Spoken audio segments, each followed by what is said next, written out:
When I checked into my Airbnb, the owner gave me a horrifying list of rules. I thought I found the perfect house. Our family was not very wealthy, so when I saw a two-story mansion being listed for just $50 a night, I knew I had to take it. What could possibly go wrong? I thought it was a little strange that they were charging so little money for such a nice house, but other than the price and slightly sketchy location of it, everything looked fine.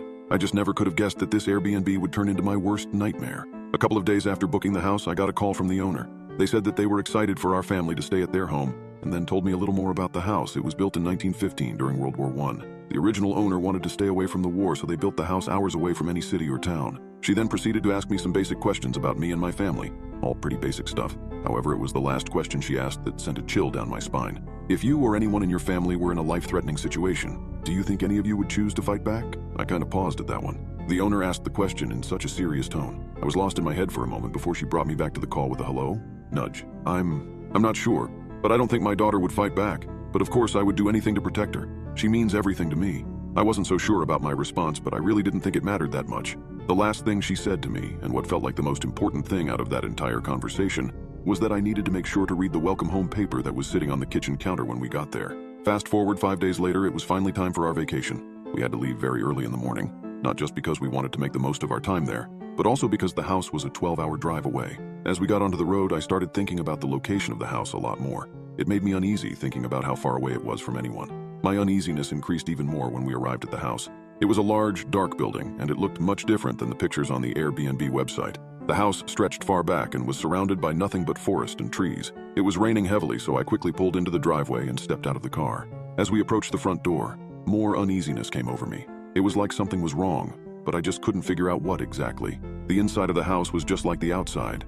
There was a dark mood that took over the whole house, and once again it looked completely different than the pictures showed. Filled with anger, I pulled out my phone to call the owner to complain, but I had no service. I figured the rain must have knocked it out. I considered just driving back, but we had come this far, and we paid money for this house, so we may as well make ourselves at home. My kids were desperate to explore the house, but I remembered what the owner said about the paper on the kitchen counter, so I quickly went over and grabbed it. Essential rules for resident safety on the premises. These rules must be followed under any circumstances. These rules are only for the residents of this home. Failure to follow these rules will result in injury or loss of life. Do not exit the house if it is past 12 a.m. No matter what you see or hear, you must not leave the house. The temperature on the thermostat must stay set to 64 degrees. It cannot be any higher or any lower. If you get a call on the house phone in the kitchen, pick it up. If it is the owner of the Airbnb that you spoke to previously, continue talking. Otherwise, hang up quickly. If someone starts knocking on the front door, hide in the bathroom and lock the door until the knocking stops. Do not open the door under any circumstances. If you see a dark figure outside the front window, close your eyes immediately and turn around a corner. You may see or hear other extremely disturbing things during your stay, but you cannot interfere with them. You can stop following these rules after the clock hits 6 a.m., but must begin following them after the sun goes down. Good luck. At first I laughed. This was definitely a good way to set the mood in a house like this. I was about to throw away the sheet when suddenly I heard a knock at the front door. A chill immediately shot down my spine. This had to just be a coincidence, right? It was probably just the owner coming to check on us. I started walking to the front door to answer it when suddenly I heard a scream that I'll never forget. "Mommy!" My daughter screamed as the sound of broken glass erupted throughout the entire house. I turned around to see my daughter being pulled out through the living room window by some sort of horrifying, alien-like creature.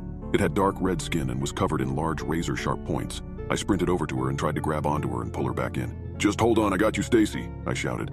I continued to pull harder and harder, but so did the creature. I thought I was about to finally have her when suddenly her body split in half, and the front half came flying into me, covering me in blood and flesh. The creature pulled the top half of her body out through the window and began feasting on what was left of it.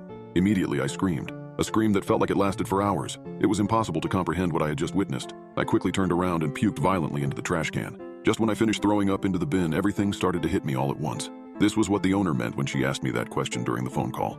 I looked back to see that the creature was gone, and all that was left was my daughter's head. I had to get out there. Just then, my eyes fell on the cursed rule sheet again, and my eyes fell onto the very first rule. Do not exit the house if it is past 12 a.m. My eyes glanced off the sheet and to the clock on the wall. It was 12:05 a.m.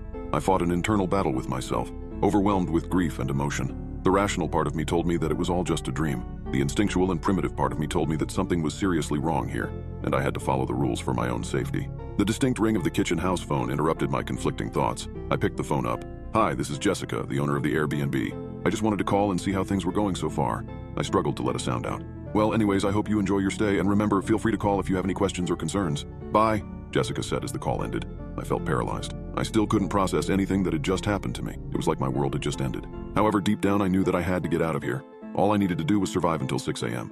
I sat down for a moment and thought about the best way to go about doing so, and I ended up deciding on just sleeping through everything, and that if it was all just a dream, I would wake up back at home in my own bed. I laid down on the couch and closed my eyes to sleep. But that didn't last long.